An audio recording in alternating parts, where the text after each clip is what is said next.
అంగన్వాడీ ఉద్యోగుల న్యాయమైన సమస్యలను పరిష్కరించడానికి కేంద్ర రాష్ట్ర ప్రభుత్వాలు వెంటనే చర్యలు తీసుకోవాలని సిఐటియు జిల్లా కార్యదర్శి కిరణ్ డిమాండ్ చేశారు. ఉద్యోగులు సమ్మె చేసిన కాలానికి ఇచ్చిన హామీలను నెరవేర్చాలని డిమాండ్ చేస్తూ సోమవారం ఆదిలాబాద్ ఎమ్మెల్యే క్యాంపు కార్యాలయం ఎదుట ధర్నా చేపట్టారు. అనంతరం అంగన్వాడీల సమస్యలను పరిష్కరించాలని వినతి పత్రాన్ని అందజేశారు. ఉద్యోగులకు కనీస వేతనం అమలు చేయాలని వారు కోరారు. కేంద్ర రాష్ట్ర ప్రభుత్వాలు అంగన్వాడీల చేత పోటీపడి పనిచేయించుకుంటున్నాయి, వెట్టి చాకిరీ చేయించుకుంటున్నాయి. కానీ వారి న్యాయమైన డిమాండ్లను పరిష్కరించడంలో ఆ చిత్తశుద్ధిని ప్రదర్శించడం లేదు.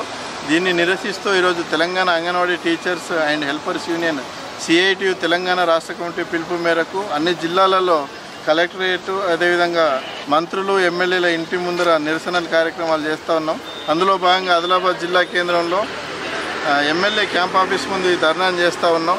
ఏదైతే గత కాలంలో సమ్మె చేసిన సందర్భంగా 24 రోజుల పాటు సమ్మె చేస్తే ఆ రోజు సమ్మె టెంట్ల దగ్గరికి వచ్చి ఈనాటి కాంగ్రెస్ నాయకత్వం కానివ్వండి, ఇప్పుడున్న ఎమ్మెల్యేలందరూ అంగన్వాడీలు మమ్మల్ని గెలిపిస్తే మీ హామీలను అమలు చేస్తామని చెప్పేసి ఆ హామీలను ఇచ్చిండ్రు. కానీ గెలిచి 2 సంవత్సరాలు కావస్తున్నా ఇప్పటి వరకు అంగన్వాడీలకు ఇచ్చిన హామీలలో ఏ ఒక్కదాన్ని నెరవేర్చలేదు. అనేక పోరాటాలు చేసిన ఫలితంగా ఆ రోజు మంత్రి గారి సమక్షంలో చర్చలు జరిగినాయి. జీవో నంబర్ 8ని ఇష్యూ చేసిండ్రు.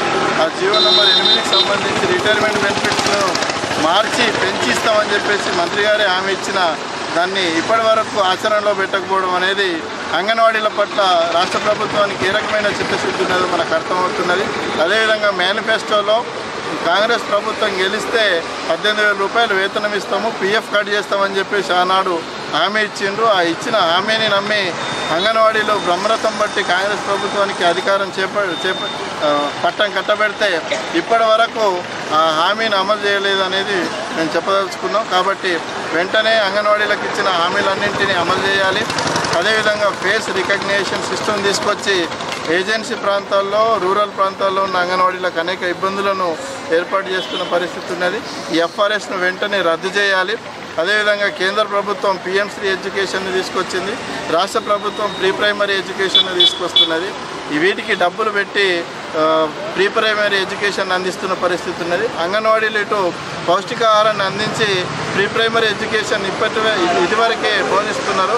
కాబట్టి వీటికి ఇచ్చే డబ్బును ఐసిడిఎస్కు కేటాయిస్తే అంగన్వాడీలకు కొంత వేతనాలు పెరగడానికి, అంగన్వాడీ కేంద్రాలు బలోపేతం కావడానికి అవకాశం ఉన్నది. కాబట్టి కేంద్ర రాష్ట్ర ప్రభుత్వాలు ఈ పిఎం-శ్రీని ప్రీ ప్రైమరీని ఐసిడిఎస్లోనే విలీనం చేయాలని, వాటికి ఇచ్చే బడ్జెట్ను ఐసిడిఎస్కే కేటాయించాలని చెప్పేసి మేము డిమాండ్ చేస్తూ ఉన్నాం.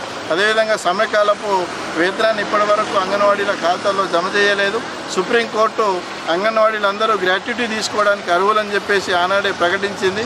ఇప్పటి వరకు ఆ గ్రాట్యుటీని కూడా రాష్ట్ర ప్రభుత్వాలు కేంద్ర ప్రభుత్వం అమలు చేయట్లేదు. కాబట్టి ఈ అంగన్వాడీల న్యాయమైన డిమాండ్లను కేంద్ర రాష్ట్ర ప్రభుత్వాలు చిత్తశుద్ధితో పరిష్కరించాలి. లేకపోతే అవసరం రానున్న రోజుల్లో అసెంబ్లీని, పార్లమెంటును ముట్టడించడానికి కూడా అంగన్వాడీలందరూ సిద్ధంగా ఉన్నారని ఈ సందర్భంగా హెచ్చరిస్తాం.